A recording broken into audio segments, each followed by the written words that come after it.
Now on this video I'm going to show how to replace a speedometer on a Suzuki GS1100E. It's a 1982, but most of the bikes of this era have very similar wiring. That a lot of it is in the headlight, a lot of the connectors, and in the instrument cluster a lot of them are very similar to this.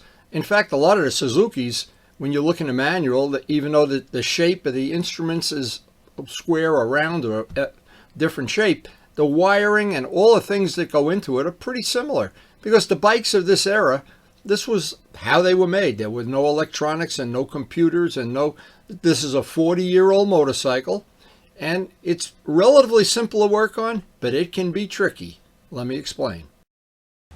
Now, when a motorcycle is 40 years old and it's got a lot of miles on it, a lot of times there's little things go wrong, little things break, and you tend to let them go. And what happens then at some point in time, there's so many things wrong with a motorcycle, you say, and I try to do the opposite. I try to keep up with as little things go bad. Now, of course, this is for a 40-year-old motorcycle. Well, what happened the other day, I noticed my trip odometer stopped working, and I do have a spare parts bike. I'm hoping I'm going to be able to switch some parts.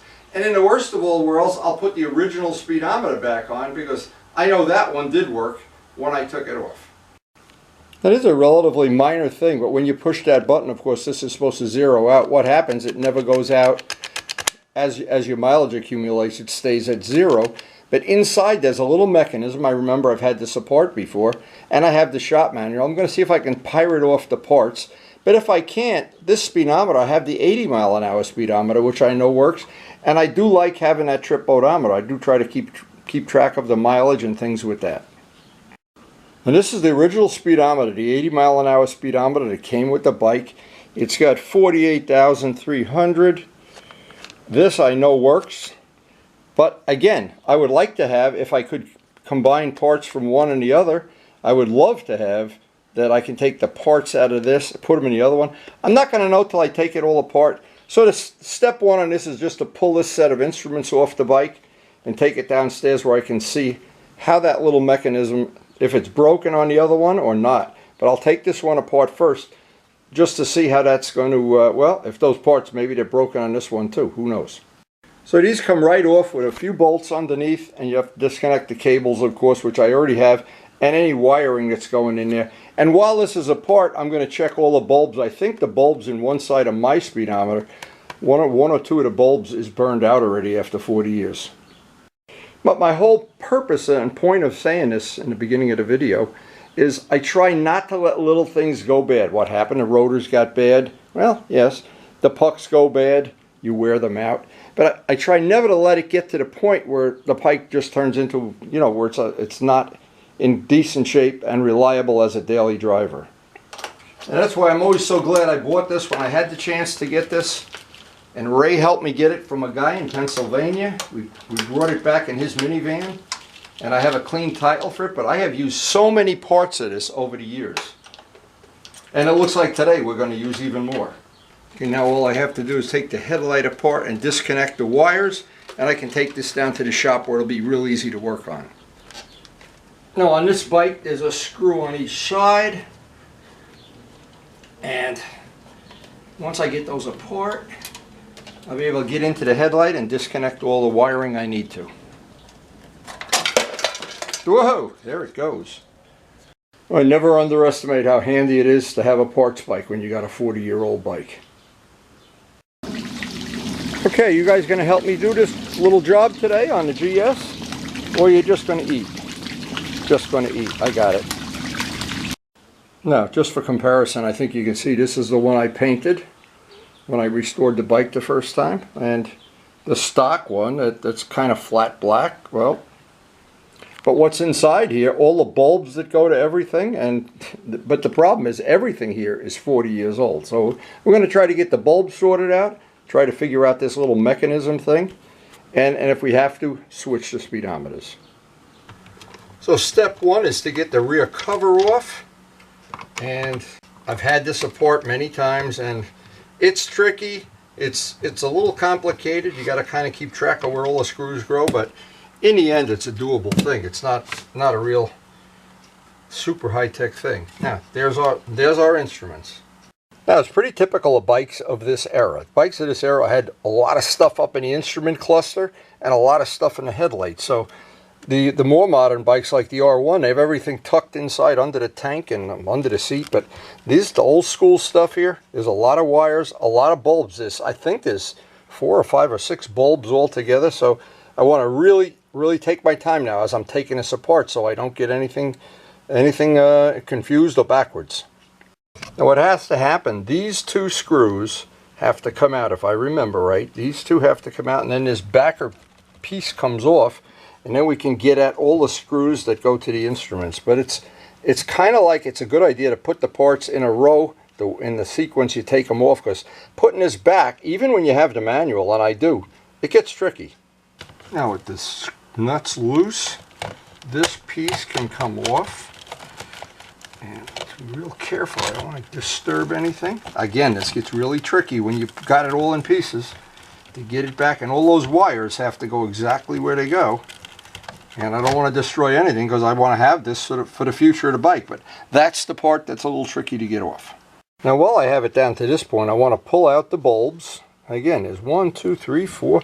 I know the bulbs on one side of the speedometer, one of them is bad, so I can take care of that while I have this apart.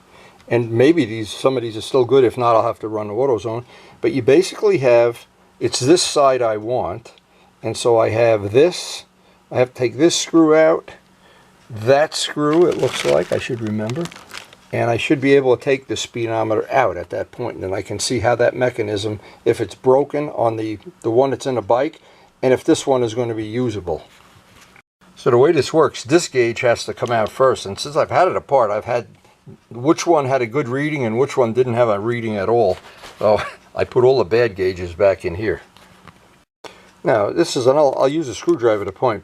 This is the speedometer, of course. I've got to take that gauge on that side out. There's still one bolt here has to come out. But this is the little gizmo that sets the trip odometer. It's this little nylon piece, which I don't know on the other bike is either broken or something. I'll have to see. But in the meantime, once I take this one out, I'll be able to figure out if this is going to be a reasonable thing to do, or if I have to just replace. See, this thing, it's an ongoing process. Like take first choice, second choice, third choice.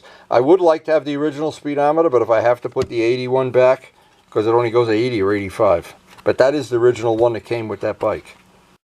Now, I don't know on mine if this is broken or if it's a problem, or, again, you can never tell.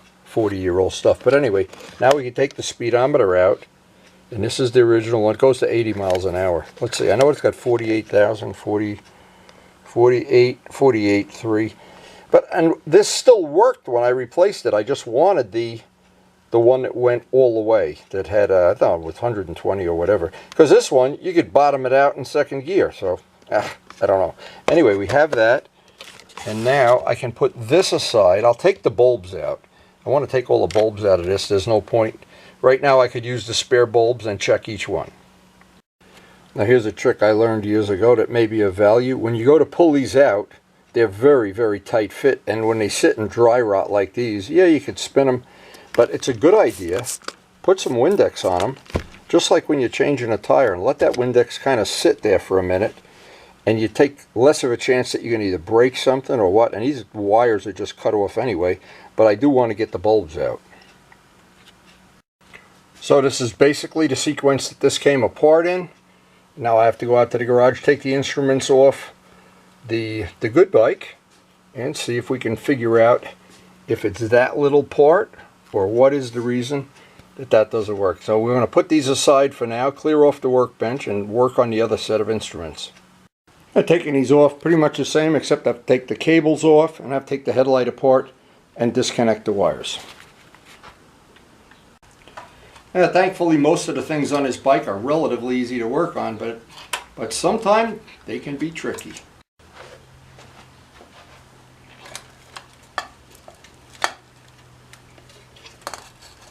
And boy, when you have everything in there, is it ever a tight fit? There is really, they really had this. You wonder why these bikes had such a big headlight, the bikes of this era.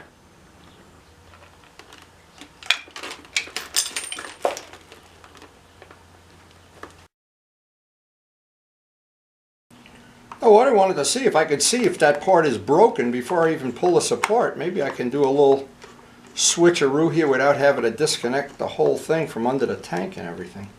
I guess we're going to find out real quick. So I'm not sure if you can see this, but there's the mechanism in there. Let's see if we get that.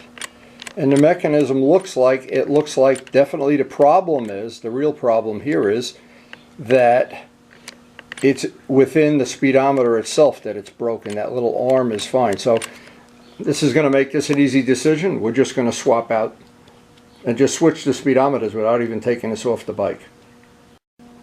Now with the gauge out, it'll be easy to get the speedometer right out and just swap them right out here without even taking it off the bike. So in putting this back together, I thought it'd be good to show that you really don't need to change the speedometer. You really don't need to take the whole instruments off the bike. That'd be worth knowing. You can do it, but it's a good idea to put some microfibers or some rags or something around it.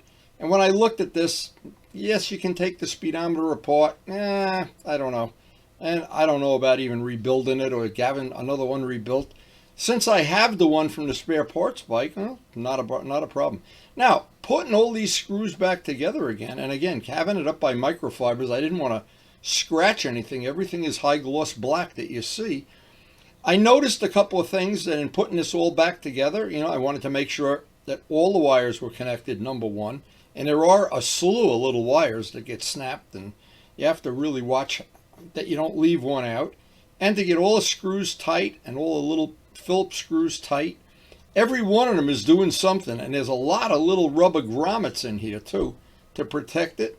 Now this is something when you go to snap this together, it usually never snaps together. I don't know why. It's really, you got to go back and forth 10 times. I do anyway.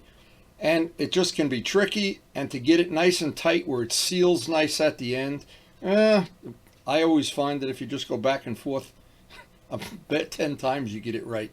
Anyway, but eventually we get it on there, and I put this on here. I forgot to hook up the little, there's a little clip that keeps the brake line from rubbing on the speedometer. I had to go back and do this over. In fact, did it off camera. Clean off all the fingerprints. I tried to minimize the chance I'd scratch it in somehow, some way. That would have ruined my whole day. And again, I try to keep this bike as nice as possible. I've had it since it was brand new. Here's another thing. No matter how many times I put this headlight on, to get it to snap, it really, and I don't want to force it, it needs to snap with a little ring on the top. There's a little clip, and then you need to get the 2 screws lined up. It's a little tricky than you think. And then of course I took a little of the microfibers and some car wax and try to clean everything up, get all the fingerprints off it, and then of course test that everything works. Most important. Well, just one more step of trying to keep this bike as nice as we can for as long as we can. I think that little detail is well worth doing. So that's one more little detail to try to keep a 40-year-old motorcycle in as good a condition as I possibly can. And it's so important when you have something like this that I've had since it's new. It's part of my collection, my humble little bike collection. I really treasure it because it's been really fun to have over the years. And now with Joe Padula having his, basically the twin to this bike, and looking forward to riding the 2 of them over and over again all summer, the rest of the summer.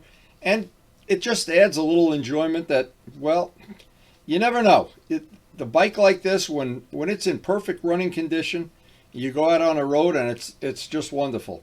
And when you let a lot of stuff go, you let this and a bolt burns out and the brake shoes need replacement, and it all of a sudden it catches up with you and the fun is gone. Now, I really enjoy having a nice clean bike, something that's as nice as I can make it. People that have more talent than me can probably do a better job, but I like to keep these bikes as good as I possibly can get them. And I enjoy hanging around with all the people that share my passion for motorcycling.